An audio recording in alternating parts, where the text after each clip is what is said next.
我的那朵玫瑰，一个普通的过路人会以为它和你们一样，但它单独一朵就胜过你们全部，因为它是我浇灌的，因为它是我放在花罩中的，因为它是我用屏风保护起来的，因为它身上的毛毛虫除了2-3条要留着变蝴蝶，其他的都是我除掉的。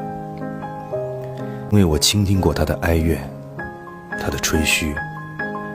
有时甚至是因为它的沉默，因为它是我的玫瑰。